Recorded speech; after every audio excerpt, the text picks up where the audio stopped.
பைபிளில் நீதிமொழிகள் 18:21 இதில் என்ன எழுதியிருக்குதுன்னா, ஜீவனும் மரணமும் நாவின் பிரதியுத்தரத்தில் இருக்கிறது. இதில் இருந்து என்ன சொல்ல வராங்க அப்படின்னா, நாம் பேசும் வார்த்தைகளில் தான் ஜீவனும் மரணமும் இருக்கிறது. இது ரொம்ப முக்கியமான விஷயம். ஏன்னா இப்போது உதாரணத்துக்கு நம்ம வாழ்க்கையை எடுத்துக்குவோம். நம்ம நேச்சுரலாகவே நம்ம கல்ச்சர்லேயே கெட்டதை பேச வேணாம், நெகட்டிவானதை பேச வேணாம், அவசகனமாக பேசாத, இந்த மாதிரி நம்மளுடைய வளர்ப்புலேயே நம்மளுக்கு சொல்லி தருவாங்க. ஸோ இதே மாதிரி தான் பைபிள்லேயும் சொல்லப்படுது. ஜீவனும் மரணமுமே நாவின் பிரதியுத்தரத்தில் இருக்குது. அப்படின்னா நாம் வாழ்வோமா, நல்லா வாழ்வோமா, இல்லை தரித்திரப்பட்டு கஷ்டப்படுவோமா அப்படிங்கிறது நம்முடைய வாயின் வார்த்தைகளில் தான் இருக்குது. ஸோ இதை இதில் இப்படி சொல்லியிருக்காங்க அப்படின்னா அதற்கான விளக்கங்கள் நிறையா இருக்குது. நான் ஒவ்வொன்றா உதாரணத்துக்கு சொல்கிறேன். ஃபார் எக்ஸாம்பிள், இப்பொழுது ஒரு கெட்ட விஷயம் இல்லை ஒரு கஷ்டம் நஷ்டம் ஏதோ ஒன்று நடக்குது அப்படின்னா நம்ம அந்த கஷ்டம் நஷ்டம் அதை பற்றியே பேச ஆரம்பிச்சிடுவோம். இப்படி ஆயிடுச்சுங்க, இல்லைனா இப்படி நடந்து போச்சுங்க, எனக்கு இந்த மாதிரி உனக்கு பிபி ஏறி போச்சுங்க, சுகர் இப்படி ஆயிடுச்சுங்க. ஸோ இதை அப்படியே நம்ம ரெகுலராக பேச ஆரம்பிச்சிடுவோம். இன்னொன்று என்ன, இது எனக்கு இப்படி தாங்க எப்போவுமே நடக்கும், எனக்கு இப்படி தாங்க எப்போவுமே, நான் என்ன பண்ணாலும் ஒர்க் ஆகாதுங்க, என்ன பண்ணாலும் வாய்க்காதுங்க, இல்லைனா எப்போ பாருங்கள் நான் இப்படி போவேன், இந்த மாதிரி நெகட்டிவாக ஆயிருங்க, பாருங்கள் இப்படி ஆயிடுச்சு. ஸோ இந்த மாதிரி ரெகுலராக திரும்ப நெகட்டிவாக பேசும்போது இந்த வார்த்தைகள் என்ன ஆகுதுன்னா, நம்ம நினச்சிக்கிறோம் நம்ம கஷ்டத்தை சொல்லும்போது வார்த்தைகள் வெளியிடும்போது நம்மளோட ஸ்ட்ரெஸ்ஸோ உள்ளே இருக்கிற கஷ்டங்கள் வெளியே போகுதுன்னு நினைப்போம். ஆனால் அதுதான் முதல் தப்பு. நம்ம நினைக்கிறது என்ன ஆகுதுன்னா, நம்ம பேசும்போது நம்முடைய வார்த்தைகள் மறுபடியும் நம்ம இருதயத்துக்குள்ளே பதிவாகுது. இது ரொம்ப முக்கியமான விஷயம். ஏன்னா இது மேக்ஸிமம் 90% ஆஃப் த வேர்ல்டு இதை அப்படியே ஆப்போசிட்டாக ஃபாலோ பண்ணிகிட்ருக்காங்க. என்ன நினைக்கிறாங்கன்னா, கஷ்டங்களை இல்லை சோகங்களை வெளியே பேசும்போது இது வெளியே போகுதுன்னு நினைக்கிறாங்க. அது ரொம்ப தவறுதலான விஷயம். ஏன்னா இது இப்போ நம்ம ஃபார் எக்ஸாம்பிள் ஒரு கணக்கு படிச்சிருப்போம். இப்போ 8 16 இந்த மாதிரி இதெல்லாம் வாய்ப்பாடு இதெல்லாம் மனப்பாடம் பண்ணு, பை ஹார்ட் பண்ணு அப்படின்னு சொல்லுவாங்க. ஸோ இப்படி சொல்லும்போது வாய் விட்டு படின்னு சொல்லுவாங்க. வாய் விட்டு படிக்கலாம் சொல்லிகிட்டே இருக்க அடுத்த டைம் நம்ம யோசிக்க தேவையில்ல, அது உள்ளேருந்தே வரும். 8 64 அப்படிங்கிறது நேச்சுரலாகவே வர ஆரம்பிச்சிடும். ஸோ இந்த மாதிரி விஷயங்கள் நம்ம ரெகுலராக ப்ராக்டிஸ் பண்ணி உள்ளே போட்டிருக்கிறது நம்ம இருதயத்தில் அப்படியே போய் பதிஞ்சிருக்கும். அது கேட்கும்போது நம்ம திங்க் பண்ண வேணால் அது ஆட்டோமேட்டிக்காக உள்ளேருந்து வரும். இருதயம் அப்படிங்கிறது ஹார்ட் ஆஃப் மேன் அப்படின்னு சொல்லலாம். அது இருதயம், மனிதன் ஆவியாக இருக்கிறான், உள்ள ஒரு ஸ்பிரிட் இருக்குது. ஸோ அந்த ஸ்பிரிட்டை தான் நான் சொல்கிறேன் பை ஹார்ட் அப்படிங்கிறது. ஸோ இப்போ உள்ளேருந்து அது நேச்சுரலாகவே இருதயத்துலேருந்து அப்படி வருது. ஸோ இது ஏன் அப்படி வருதுன்னா, நம்ம உள்ளே சொல்லி பதிச்சிடும். இதே மாதிரி தான் கஷ்டங்களையோ நஷ்டங்களையோ நெகட்டிவான விஷயங்களையோ கவலைகளையோ நம்ம திரும்ப சொல்லி பேசிகிட்டே இருக்கும்போது அது என்ன ஆகுதுன்னா நம்ம இருதயத்தில் பதிஞ்சிருது. ஸோ அடுத்த டைம் என்ன ஆனாலும் நம்ம அதே தான் திரும்ப உள்ளேருந்து வரும். ஏன்னா இதே மாதிரி பைபிளில் இன்னொரு வசனமும் இருக்குது. லூக்கா 6:45, Luke 6:45. இதில் என்ன சொல்லுதுன்னா, இருதயத்தின் நிறைவினால் வாய் பேசும். இருதயம் நிறைஞ்சு வாய் வெளியே பேசும். இது இங்கிலீஷ் வெர்ஷனில் out of the abundance of heart mouth leakage. Mouth leak பண்ணுவான், நிறைஞ்சு வலியுமா. இருதயத்தில் என்ன இருக்குதோ அது நிறைஞ்சு வெளியே வருமா. அப்போ தான் இப்போ நம்ம கஷ்டத்தை பேசிக்கொண்டே இருக்கோம் அப்படின்னா நம்ம இருதயத்தை கஷ்டத்தாலேயோ கவலையாலேயோ நம்ம நிறைச்சிருக்கோம் அப்படின்ற அர்த்தம். அது வந்து ஈஸியாகவே தெரிஞ்சிடும். இப்போ ஒருத்தவங்க வந்து நெகட்டிவாகவே இல்லை கவலையோ சோகத்தையோ அதையே பேசிகிட்டு இருக்காங்க அப்படின்னா நம்ம ஈஸியாக தெரிஞ்சுக்கலாம். அவங்க வாழ்க்கையில் அதையே திரும்ப திரும்ப பேசியிருக்காங்கன்னா அது அவங்களுக்கு ஒரு இது நடந்திருக்கு. பட் ஆனால் அவங்க திரும்ப திரும்ப பேசி அதை அவங்களோட இருதயத்துக்குள்ளே அதை பதிச்சிட்டாங்க. ஸோ இருதயத்தின் நிறைவினால் வாய் பேசுன்னு எழுதியிருக்கிற மாதிரி அதே மாதிரி இருதயம் நிறைஞ்சு அதையே பேச ஆரம்பிக்கிறாங்க.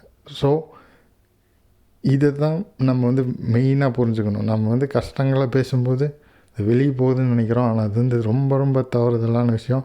ஏன்னா நம்ம வந்து வெளியே உள்ள நம்ம சொல்ல சொல்ல அதை திரும்ப திரும்ப நம்ம இருதயத்தில் விதைச்சிட்ருக்குறோம். இதே மாதிரி இந்த வாயின் வார்த்தைகள், நம்ம எதை பற்றி பேசுகிறோம், நல்வாழ்வு எப்படி உண்டாக்கலாம், இது எல்லாத்தையும் பற்றியும் பைபிளில் சுலபமாக சிம்பிளாக எழுதியிருக்காங்க புரிஞ்சுக்கிற மாதிரி. ஃபார் எக்ஸாம்பிள் ஒரு உதாரணம் இருக்கும். அதில் வந்து இயேசு சொல்லுவார், விதைக்கிறவன் வசனத்தை விதைக்க புறப்பட்டான். வசனத்தை விதையாக சொல்லுவாங்க. வசனங்கிறத இதில் எழுதப்பட்ட நல்ல வார்த்தைகள். ஸோ அதை வந்து விதைக்கிறவன் விதைக்க புறப்பட்டான்னா அவன் வந்து இருதயத்தில் விதைக்கிறான். கேட்டும் விதைக்கலாம், நம்ம பேசும்போது திரும்ப அது வந்து இருதயத்தில் விதைக்கப்படுது. அதைத்தான் திரும்ப திரும்ப பைபிள் வந்து சொல்ல வரும்.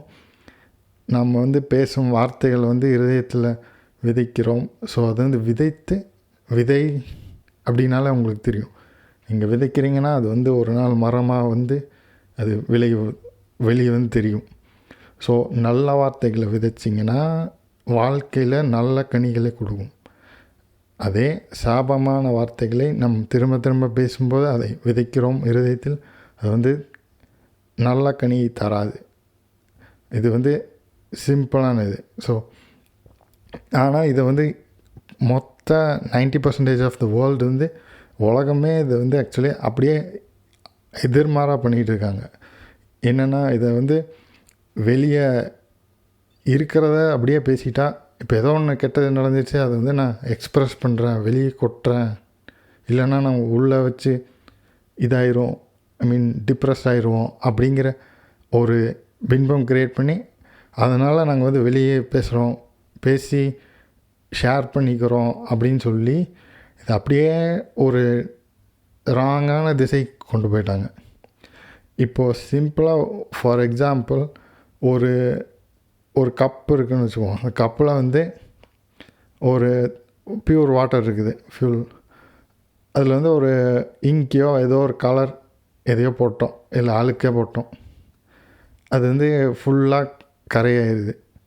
ஸோ இப்போ வந்து அந்த கரையை எப்படி எடுக்கணும் அப்படின்னா, நம்ம புதுசாக ஒரு தண்ணியை நிறச்சி ஊற்றும்போது அந்த கரையான தண்ணி வெளியே வரும், வெளியே விழ ஆரம்பிக்கும். இப்போ வெளியே வந்து ஸோ இந்த தண்ணி போய் அதை நிறச்சி மறுபடியும் ஃபுல்லாக அந்த அழுக்கான தண்ணி எல்லாம் வெளியே வரும்போது இந்த பியூரான தண்ணி மறுபடியும் ரீப்ளேஸ் பண்ணும். ஸோ இதுதான் ஆக்சுவலாக நம்ம இருதயத்துக்கு பண்ணணும். இப்போ ஹார்ட்டுக்கு வந்து நம்ம இருதயத்தில் ஃபார் எக்ஸாம்பிள் ஏதோ ஒன்று சோகம் நடந்துருச்சு, ஓகே, அது வந்து நம்ம மனதில் ஓடிக்கிட்டே இருக்குது, அதை நம்ம பேசுகிறோம். இது கொஞ்ச நாள் ஃபார் எக்ஸாம்பிள் ஏதோ ஒரு இழப்பு நடந்துருச்சு, ஏதோ ஒரு முக்கியமான சம்பவம், கண்டிப்பாக பேசுகிறது. அதை வந்து பைபிள் நார்மலாக தப்பாகவே சொல்லலை.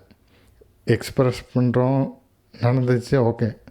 ஆனால் அதையே எனக்கு இப்படி தான் நடக்குது திரும்ப திரும்ப பேசும்போது நம்ம அதையே நம்ப ஆரம்பிக்கிறோம். ஸோ இதில் தான் இப்போ ஃபார் எக்ஸாம்பிள் இந்த மாதிரி பேசி இருக்கிற இருதயத்தை எப்படி மாற்றுறது. இப்போ நான் சொன்ன எக்ஸாம்பிள் உதாரணம் தான் நல்ல வார்த்தைகளை பேசணும். நல்ல வார்த்தைகள் ஃபார் எக்ஸாம்பிள் இப்போ வந்து எனக்கு நெகட்டிவாக ஆகிட்டுருக்குது, எனக்கு வந்து வேலையே கிடைக்கல, பாருங்கள் இவ்வளோ அப்ளை பண்ணியும் வேலை கிடைக்கல இப்படின்னு இது வந்து ஒரு நெகட்டிவான ஸ்டேட்மெண்ட். இது வந்து ஏன் சொல்லலாம், அவர் நிறைய முயற்சி பண்ணியிருக்கார், யாரோ ஒருத்தர், அவர் முயற்சியெல்லாம் பலன் அளிக்கலை. ஸோ அதனால் அவர் வந்து அந்த சமயத்தில் பேசி எக்ஸ்ப்ரெஸ் பண்ணுறேன்னு நினைக்கிறார். பட் ஆனால் அவருக்கான நோக்கம் ஆக்சுவலாக என்ன இருக்கணும், வேலை வந்து கிடைக்கணும். இப்போ வேலை கிடைக்கணுன்னா அவர் வந்து ஃபஸ்ட்டு வாயை மாற்றணும், வாயிலேருந்து வார்த்தைகளை மாற்றணும். வார்த்தைகளை எப்படி மாற்றணும்னா, இப்போ ஃபார் எக்ஸாம்பிள் நான் அப்ளை பண்ணியிருக்கேன், இதுவரைக்கும் கிடைக்கல, கண்டிப்பாக கிடைக்கும், அவ்வளோதான், சிம்பிள். ஸோ இந்த மாதிரி கண்டிப்பாக கிடைக்கும் அப்படின்னுங்கிறத திரும்ப திரும்ப பேசும்போது அது வந்து இருதயத்தில் விதைக்க ஆரம்பிக்கும். அது இருதயத்தில் விதைக்கப்பட்டு அது ஒரு நாள் கனி கொடுக்கும். அந்த டைமில் அவர் கண்டிப்பாக வேலை கிடைக்கும். இது எப்படின்னா, இப்போது எப்படி நம்ம நெகட்டிவானது பேசும்போது நெகட்டிவானது விளைவிக்குதோ, நல்லதை பேசும்போது நல்ல சம்பவங்கள், நல்ல காரியங்கள் அதுவாக நடக்கும். ஏன்னா வார்த்தை வந்து ஆவிக்குரிய இதை சார்ந்தது, ஆவிக்குரிய உலகத்தை சார்ந்தது. இந்த ஃபிசிக்கல் வேர்ல்டு எல்லாமே ஆவிக்குரிய இதிலிருந்து தான் உண்டாகுனது. இதையுமே பைபிள் தெளிவாக போதிக்குது. இப்போது நான் ஜஸ்ட்டு இந்த வார்த்தைகளை பற்றி நான் சொல்லிடுறேன். ஸோ இப்போது ஃபார் எக்ஸாம்பிள் ஒரு நெகட்டிவான காரியம் நடந்துச்சுன்னு வச்சுக்குவோம், அந்த டைமில் பேசிட்டு விட்டுறணும். ஓகே நடந்துச்சு, ஓகே. ஆனால் அதையே திரும்ப திரும்ப ரிப்பீட் பண்ணக்கூடாது. ஃபார் எக்ஸாம்பிள் இப்படி தாங்க ஆகும். இந்த ஜோக்கு பேசுகிறது, சும்மா ஃப்ரெண்ட்ஸ் கூட ஃபன் பண்ணுறது, இந்த சோஷியல் மீடியா அதெல்லாம் பார்த்திங்கன்னா ஃபுல்லாக நெகட்டிவ் தான் பேசுவாங்க. ஒரு ஃபார் எக்ஸாம்பிள் ஒரு ரிலேஷன்ஷிப் கப்புள் போடுற வீடியோவாக இருக்கட்டும், அவங்க மேக்ஸிமம் ஒரு சண்டை போடுறதோ இல்லை எக்ஸ்ட்ரா அஃபேர் வச்சுருக்கதோ, இந்த மாதிரி நெகட்டிவான இதையே தான் இம்போஸ் பண்ணிகிட்ருப்பாங்க. ஸோ இந்த மாதிரி தான் சோஷியல் மீடியா எப்படி நெகட்டிவிட்டி பேச ஆரம்பிக்கிறாங்களோ, ஸோ இதையே பார்த்துட்டு இருக்கும்போது நம்மளும் இதெல்லாம் நேச்சுரல், இதெல்லாம் நார்மல், உலகமே இப்படி தான் இருக்குது அப்படின்னு சொல்லிட்டு நம்மளும் எல்லோரும் பேச ஆரம்பித்தோம். அதுதான் தப்பு. ஸோ அந்த இடத்துல என்ன பண்ணால் நல்ல வார்த்தைகளை பேசணும். ஸோ நல்ல வார்த்தைகள் தேர்ந்தெடுத்து பேச வேண்டும். ஸோ நல்ல வார்த்தைகளை விதைச்சிங்கன்னா வாழ்க்கை நல்லா உண்டாகும். ஸோ இது போலவே இதோட ஒரு இப்போ ஓகே நல்லது பேசினா அது எப்படி உண்டாகும் அப்படின்னு கண்டிப்பாக நீங்கள் கேட்கலாம். ஜஸ்ட் நான் பேசினா உண்டாயிருமா, அது எப்படி சாத்தியம்? இதெல்லாம் நார்மல் நேச்சுரலாக வர கேள்விகள். அதற்கும் கண்டிப்பாக தெளிவாக பைபிளில் எல்லாத்துக்கும் பதில் இருக்குது. ஸோ இப்போ இதுலேருந்து என்ன சொல்ல வரேன்னா, ஃபார் எக்ஸாம்பிள் இயேசு ஒரு இடத்துக்கு நடந்து போயிட்டுருப்பார் அவங்களோட சீஷர்கள் கூட. அவங்க ஒரு அத்தி மரத்தை பார்ப்பாங்க. அவர் வந்து கனி இருக்குதா அப்படின்னு, பழம் இருக்குதான்னு கிட்ட போவார். அங்கே பழம் இருக்காது, அது சீசன் இல்லாத காரணம். ஸோ அப்போ வந்து இயேசு வந்து அவங்களுக்கு போதிக்கிறதுக்காக ஒரு இதை பண்ணுவார். என்னென்னா, இனி ஒரு காலம் உன்னிடத்தில் கனி யாரும் புசிக்க மாட்டான் அப்படிங்கிற அந்த மரத்தை பார்த்து சபிச்சிடுவார். அந்த சபித்ததுக்கப்புறம் அவங்க போயிட்டு திரும்ப வருவாங்க. ஒரு 24 மணி நேரத்தில் அந்த மரம் வந்து வேரோட பட்டு போயிடும். ஸோ இது வந்து ஆக்சுவலாக எதுக்கு செய்வார்னா, உதாரணம் காட்டுறதுக்கு. நம்மளுடைய வார்த்தைகள் எவ்வளோ சக்தி வாய்ந்தது, நம்மளுடைய நாவின் பிரதி உத்தரத்தில் ஜீவனும் மரணம் இருக்குது, இதை வந்து காட்டுறதுக்காக, அந்த உதாரணத்துக்கு செய்வதற்காக அவர் வந்து இப்படி பண்ணுவார். ஸோ இதிலேருந்து என்ன காட்டுவார்னா, நம்ம இப்போ சபித்தோன்னா அது சபிச்சு போயிடும். இதில் என்னென்னா, இப்போது இதை செஞ்சு காமிச்சிட்டு இப்போது சீஷர்கள் வந்து ஆச்சரியப்பட்டு கேட்பாங்க, இது எப்படி ஆயிடுச்சு? ரபைனா அது இயேசு சொல்லுவாங்க. ஸோ ரபை, நீர் சபித்த அத்திமரம் வேரோட பட்டு போயிட்டு அப்படின்னு பேதுருங்கிற கூட இருக்க ஒரு டிசைபிள் வந்து கேட்பார். ஸோ அப்போ வந்து அதுக்கு இயேசு என்ன சொல்லுவார்னா, யாருனாலும் எதுவுமே அந்த கிறிஸ்டியானிட்டி இதெல்லாம் எதுவுமே சொல்ல மாட்டார் இயேசு. யாருனாலும், உலகத்தில் இருக்க யாருனாலும், எவனாகிலும் இந்த மரத்தை பார்த்து பெயர்ந்து சமுத்திரத்தில் தள்ளுண்டு போ என்று சொல்லி தான் சொன்னபடியே ஆகும் என்று தன் இருதயத்தில் சந்தேகப்படாமல் விசுவாசித்தால் அவன் சொன்னபடியே ஆகும். இதைத்தான் இயேசு அவங்களுக்கு சொல்லுவார். இதை நான் கிறிஸ்டியானிட்டி மக்களுக்கு இதெல்லாம் கிடையாது. இது உலகத்தில் இருக்க எல்லாத்துக்கும் பொருந்தும், எல்லாருக்கும். ஏன்னா இயேசுவை எப்படி சொல்லுவார்னா, எவனாகிலும்னா யாருனாலும் பொருந்தும். இந்த மரத்தை பார்த்து பெயர்ந்து சமுத்திரத்தில் தள்ளுண்டு அது பிடுங்கி கடலில் போய் வீசப்படு அப்படிங்கிற மாதிரி சொல்லி தான் இருதயத்தில் ஆனால் சந்தேகப்படக்கூடாது. இப்போ நம்ம இப்போது இதே தான் பிரச்சனை. சொன்னால் எப்படி ஆகும் அப்படிங்கும்போது அந்த இடத்துல நம்மளுக்கு நம்பிக்கை இல்லை. ஸோ அதனால தான் அதை சொல்வார், எவனாகிலும் இருதயத்தில் சந்தேகப்படாமல் விசுவாசித்தால் அவன் சொன்னபடியே ஆகும். இதை தான் இயேசு சொல்லுவார். இப்போது இதிலேருந்து இயேசு என்ன போதிக்க வருவார்னா, ஒருத்தன் ஒரு மனிதன், உலகத்தில் இருக்க ஏதோ ஒரு மனிதன், அவன் இருதயத்தில் சந்தேகப்படாமல் ஒரு விஷயத்தை அவன் சொல்கிறான்னா அவன் சொன்னபடியே ஆகும்.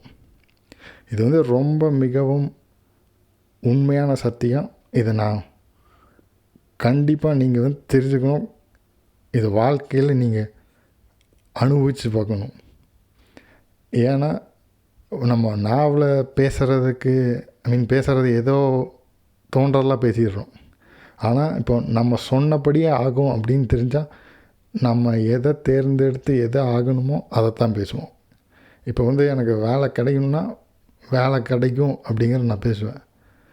ஸோ இதையும் பைபிள் போதிக்கு. ஃபார் எக்ஸாம்பிள் இப்போ இதில் முக்கியமான பாயிண்ட் இயேசு சும்மா சொன்னால் ஆயிரும் அப்படின்னு சொல்லி அவன் சொன்னபடி ஆகும்னு இருதயத்தில் சந்தேகப்படாமல் விசுவாசித்தாள். அப்பொழுது தான் அவன் சொன்னபடி ஆகும். இருதயத்தில் சந்தேகப்படக்கூடாது. ஸோ விசுவாசித்து சொன்னான். இப்போ ஒரு வார்த்தையை பேசுகிறீங்க, அது கண்டிப்பாக ஆகும் அப்படிங்கிறது உங்களுக்கு எவ்வளோ முழு நிச்சயமாக இருக்குது. இப்போ 10 ஸ்கேல் ஆஃப் 10ல் 10க்கு 10% கண்டிப்பாக ஆயிரும் அப்படிங்கிற இருதயத்தில் எப்போ விசுவாசம் இருக்கோ அப்போ அப்படியே நடக்கும். இது வேதத்தின் இது சும்மா ஏதோ எழுதியிருக்கல, பைபிள் எழுதியிருக்கல. பைபிளில் பொதுவாகவே பாருங்கள், வாழ்க்கையை எடுத்து பாருங்கள். இப்போ பைபிளுக்கு போகணும், நார்மலாக வாழ்க்கையை எடுத்து பாருங்கள். நீங்கள் பேசுகிறது அப்படியே நடந்துகிட்ருக்கும். எதை நீங்கள் நம்பி பேசிகிட்டு இருக்கீங்களோ அது கண்டிப்பாக நடந்துகிட்ருக்கும். உங்கள் வாழ்க்கையை எடுத்து பார்த்திங்கன்னா நீங்கள் என்னெல்லாம் பேசியிருக்கீங்களோ அது கண்டிப்பாக நடந்துருக்கும். இப்போது நெகட்டிவான வியாதி பேசிகிட்டே இருந்தீங்கன்னா அந்த வியாதி இருந்துகிட்டே இருக்கும். அதே நான் நல்லாயிட்டேன் அப்படின்னு நல்லதாக பேசிங்கன்னா கண்டிப்பாக நல்லதாக இருக்கும். ஸோ இதே மாதிரி ஃபார் எக்ஸாம்பிள் ஒரு ரியல் லைஃப் சிச்சுவேஷன் எடுத்துவேன். எனக்கு ஒரு வேலை கிடைக்கணும் அப்படின்னா, இப்போ நான் இந்த ஃபஸ்ட்டே போகிறோம், அப்ளை பண்ணுறோம், கிடைக்கல அப்படிங்கிறது இது சூழ்நிலை எப்போவுமே ஜஸ்ட் ஃபிசிக்கல் வேர்ல்டோடது. பட் ஆனால் சூழ்நிலை நம்மளை ஆள முடியாதபடி நம்ம இருதயத்தை காத்துக்கொள்ளலாம். எப்படின்னா, நம்ம வாயிலிருந்து எப்போ அந்த சூழ்நிலையை திரும்ப திரும்ப பேசாமல் தவிர்த்துட்டு நான் என்ன நடக்க வேண்டுமோ அதை சூழ்நிலையை நோக்கி பேசினேன்னா அந்த சூழ்நிலை அப்படியே மாறிடும். இது வேதத்தின் உண்மையான சத்தியம். இது பிரமாணம், law of gravity. For example, இப்போது ஒரு பால் எடுத்து கீழே போடுறோன்னா அது எப்படினாலும் கிராவிட்டி இருக்கிறனால கீழே தான் விழும். ஸோ இது பிரமாணம். இது போல் தான் இப்போ நான் விசுவாசித்து பேசுகிறேன்னா அது சொன்னபடி ஆகுங்கிறது பிரமாணம். நான் சொன்னபடி கண்டிப்பாக ஆகும். விசுவாசித்து பேசுனா சொன்னபடி ஆகும்னு இயேசுவே சொல்லியிருக்காரு. இது போலவே பைபிளில் இன்னொரு நல்ல எக்ஸாம்பிள் கொடுத்துருப்பாங்க.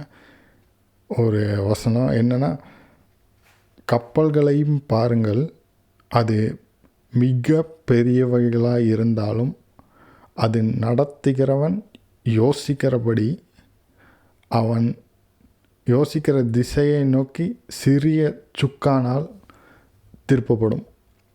இது என்னென்னா, எவ்வளோ பெரிய கப்பலாக இருந்தாலும் அவன் நடத்துகிறவன் எந்த திசையில் போகணுன்னு அவன் யோசித்து அந்த ஸ்டீரிங் சுக்கானை திருப்புறானோ அந்த திசையில் அது திரும்பி போகும். அவ்வளோ பெரிய கப்பலை அது திருப்பும். அது போலவே நாவும் சிறிய அவயமாக இருந்தாலும் அது பெருமையானவைகளை பேசும். சிறிய நெருப்பு காட்டை கொளுத்தும். இதிலிருந்து என்ன போதிக்கப்பட்டிருப்பாங்கன்னா, நாவை கொண்டு உங்கள் வாழ்க்கையோட திசையை திருப்பிடலாம்.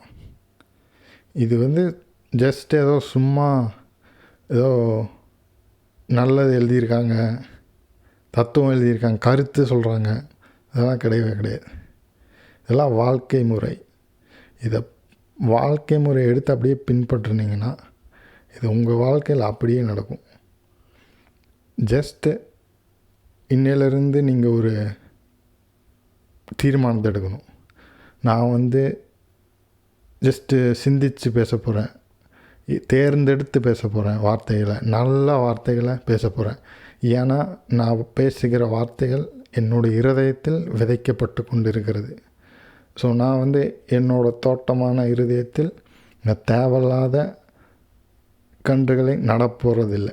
நான் எனக்கு என்ன வேணுமோ என் தோட்டத்தை அழகாக வச்சுக்கிறதுக்கு, என் இருதயத்தை அழகாக வச்சுக்கிறதுக்கு எனக்கு தேர்ந்தெடுத்து பிடித்த அழகான நன்மையான வார்த்தைகளை நான் விதைக்கப் போகிறேன் என் இருதயமான தோட்டத்தில். ஸோ அப்படி தேர்ந்தெடுத்து நீங்கள் பேசுவேன் என்று நீங்கள் தீர்மானத்தை எடுக்க வேணும். இன்னொன்று, நீங்கள் என்ன பேசுகிறீங்க அப்படிங்கிறத நீங்கள் ஆராய்ந்து பார்க்கணும். ஃபார் எக்ஸாம்பிள், இன்றைக்கி போய் நீங்கள் யோசித்து பார்க்கலாம். இல்லைன்னா நீங்கள் ஒரு 1 வீக் ஜஸ்ட் அப்படியே நீங்கள் என்ன பேசுகிறீங்கன்னு நீங்களே சிந்தித்து பார்க்கலாம். நான் நெகட்டிவானது பேசுகிறேன்னா, கவலையை பேசுகிறேன்னா, இல்லாமையை பேசுகிறேன்னா, இல்லை நோயை பேசுகிறேன்னா, இல்லை பயத்தை பேசுகிறேன்னா, நெகட்டிவான சிச்சுவேஷன் பற்றியே பேசிகிட்டு இருக்கேன்னா. ஸோ இதை நீங்கள் ஆராய்ந்து பார்க்க வேண்டும் இருதயத்தை. இது ஏன் சொல்கிறேன்னா, ஏன் ஆராய்ந்து பார்க்கணுன்னா, இப்போ வாயிலிருந்து என்ன வருதோ அதுதான் இருதயத்தில் இருக்குன்னு அர்த்தம். இது ஏன்னா இருதயத்தின் நிறைவினால் வாய் பேசும். இதுவும் உண்மையான சத்தியம், அப்படியே எழுதப்பட்டு இருக்கிறது. இது ஏன்னா இருதயத்தில் என்ன இருக்குதோ அதுதான் வாயில் வெளியே வரும். இருதயத்தின் நிறைவினால் தான் வாயில் வெளியே வரும். இருதயத்தின் நிறைவினால் நிறைஞ்சிருக்குன்னு அர்த்தம். என்ன நம்ம பேசிக்கொண்டே இருக்கோமோ அது நம்ம இருதயத்தில் நிறைந்து கொண்டு இருக்கிறது என்று அர்த்தம். ஸோ அதனால் நம்ம என்ன பேசுகிறோம், என்ன வார்த்தைகளை இருதயத்தில் வைத்திருக்கோம், என்ன இருதயத்தில் இருக்குதுன்னு ஆராய்ந்து பார்க்குறது ரொம்ப சுலபம். நம்ம வாயிலேருந்து என்ன வருதுன்னு பார்த்தாலே நம்ம இருதயத்தில் என்ன இருக்குதுன்னு ஈஸியாக கண்டுபிடிச்சிடலாம். ஸோ இப்போ ஓகேங்க, நான் நெகட்டிவாக பேசிகிட்டே இருக்கேன், ஒன்றுமே பிரச்சனை இல்லை, ஈஸியாக இருதயத்தை மாற்றலாம். ஆனால் நீங்கள் ஒரு தீர்மானத்தை எடுக்க வேணும். இன்னிலேருந்து நான் நல்ல வார்த்தைகளை தான் பேசுவேன், நான் தேர்ந்தெடுத்து எனக்கு தேவையான வார்த்தைகளை தான் பேசுவேன். இப்போ ஒரு சூழ்நிலை, ஒரு நெகட்டிவான சிச்சுவேஷன் இருக்குது என் வாழ்க்கையில், ஒரு நெருக்கடி இருக்குது, ஒரு சவாலை நான் ஃபேஸ் பண்ணுறேன், ஒரு பயமான சிச்சுவேஷன், ஒரு இம்பாசிபிளான சிச்சுவேஷன் ஃபேஸ் பண்ணுறேன், வேலை கிடச்சி ஆகணுங்கிற ப்ரெஷர், இல்லை ஏதோ ஒரு ப்ரெஷர், இல்லை வாழ்க்கையில் என்ன பிரச்சனையாக இருக்கலாம். பட் ஆனால் அந்த இடத்துல நீங்கள் தீர்மானத்தை எடுக்கணும். நான் இந்த சூழ்நிலையாக பேச போகிறதில்ல, இந்த சூழ்நிலை என்ன ஆக வேண்டும் என்று பேச போகிறேன். ஃபார் எக்ஸாம்பிள் நான் சொல்கிறேன், இப்போ ஒரு சூழ்நிலை இருக்குது,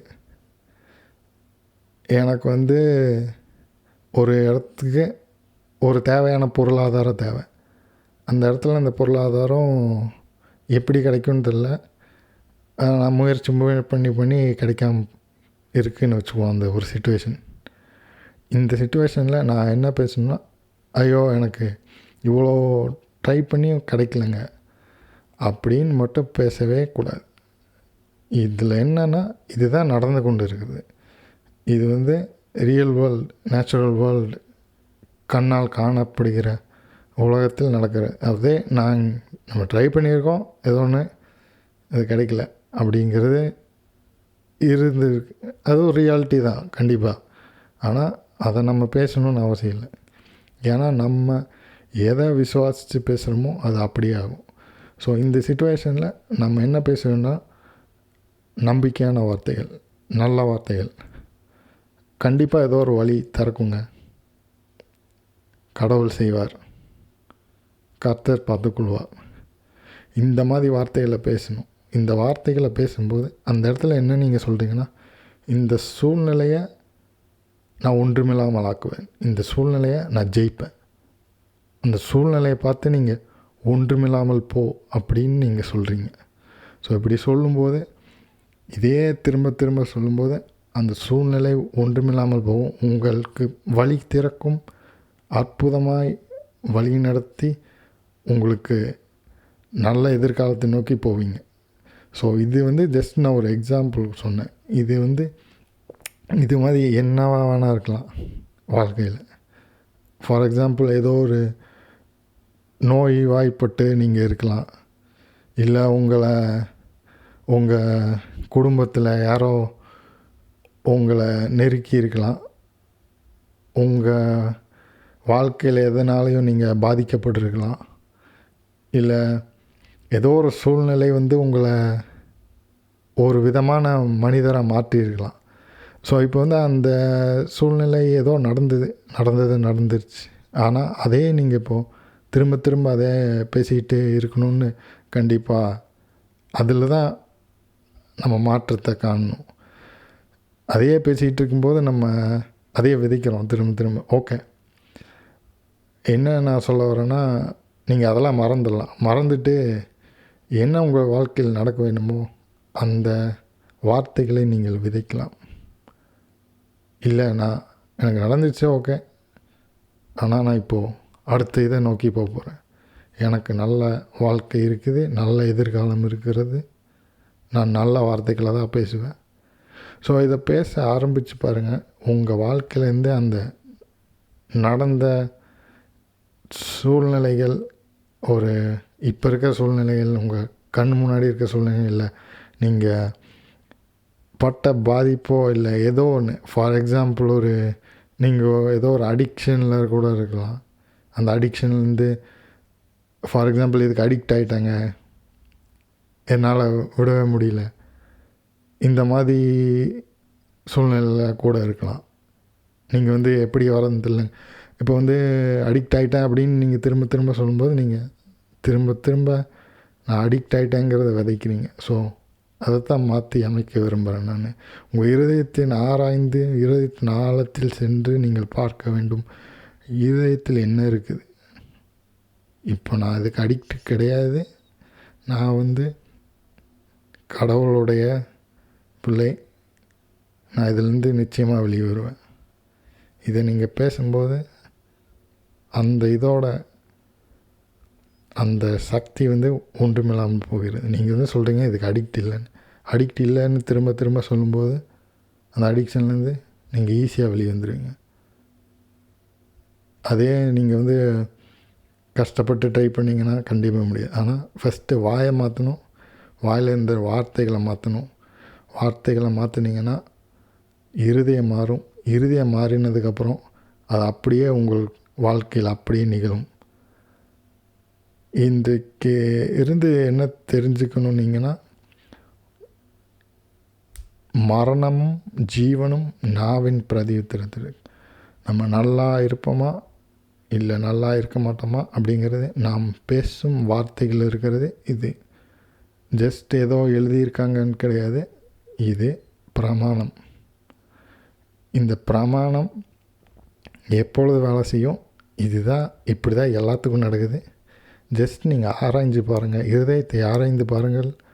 உங்கள் வாழ்க்கையை எந்த திசையில் நல்ல திசையில் திருப்பணுமோ அதற்கான சுக்கான் உங்கள் நாவாக இருக்கிறது.